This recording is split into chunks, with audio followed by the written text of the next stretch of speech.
Okay guys, today I want to discuss two important concepts as they relate to fat loss.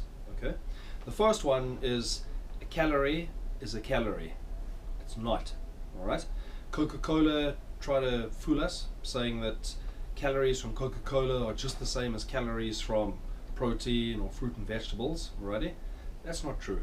Okay, they've done numerous studies. One where they took a group of people, they fed them 500 calories of a highly refined carbohydrate meal. Okay, so they had a blood sugar spike, insulin spike. Okay, they took the same people later and they fed them 500 calories of saturated fat, so 5 teaspoons of virgin olive oil. Okay, and they measured the metabolic effect. Alrighty, the people that had the sugar, alrighty, their metabolism went down. They released insulin, they went into storage mode. Okay, and just like a bear, when it goes into hibernation in the winter, it slows down. All right. The people that took the virgin olive oil, their metabolic function went up. They increased their circulating glucagon. They become burners, which requires energy, and their metabolic effect was to be increased. Sugar decreased. Alrighty. So the message from that, guys, please gravitate towards healthy fats from seeds, nuts, coconut oil, avocados, full fat yogurt, cheeses, healthy forms of protein, fish, chicken. Okay, yes, you can leave the skin on, all right, and slow releasing carbohydrates such as vegetables and fruits with their skin on. Okay, second thing I want to talk about is addiction. Okay, so years ago they studied the effects in the brain when a drug addict took heroin or cocaine. Okay, and there's a pleasure center in the brain called the nucleus accumbens, and what happened was when they took their drug, okay, they released dopamine and it stimulated this pleasure center. But what happens over time, like any drug addict, they have to take more drugs to get the same pleasure effect, so they become resistant to dopamine and they have to take more to overcome the resistance, and eventually they get sick and die. Same thing happens with sugar. It's amazing.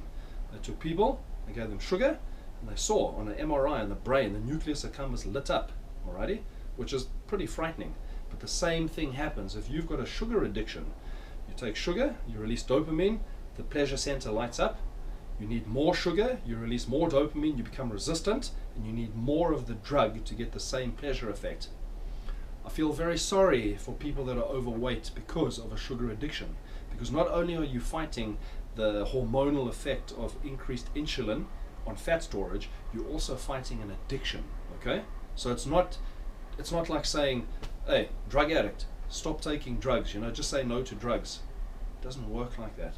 You have to beat the addiction by getting your hormonal system back into balance, and you guys know how to do that. Okay, you fast, you empty the fridge, you get into the deep freeze, alrighty, and you now know that you go for healthy, higher fat foods, not high protein. That's the old Atkins. Okay, higher fat, all right, higher fibrous carbohydrates and medium protein. Okay, and one more thing I want to say, guys, if over time people get into the cycle of refined carbohydrates, already high insulin levels, when you cannot decrease your blood sugar, okay, it glycates. Just like smokers, when they smoke, the toxins glycate. They stick onto your circulating blood cells, alrighty, and they become sticky, and that's what causes damage in your arteries and damage up in your brain. So things like Alzheimer's, rheumatoid arthritis, all sorts of inflammatory conditions, cancers, I promise you, comes from this excess of sugar and how toxic it is to you. Okay, so for today, all I want you to remember, a calorie is not a calorie. Sugar, fats have got a very different effect on your hormones and your metabolism. And the second thing is, if you've got a sugar addiction, okay, you need to break it by going into fasting. Alright, so I hope that's helped, guys. And for those of you that are trying to lose fat, I hope you understand a little bit more now about how it works. Okay, so good luck.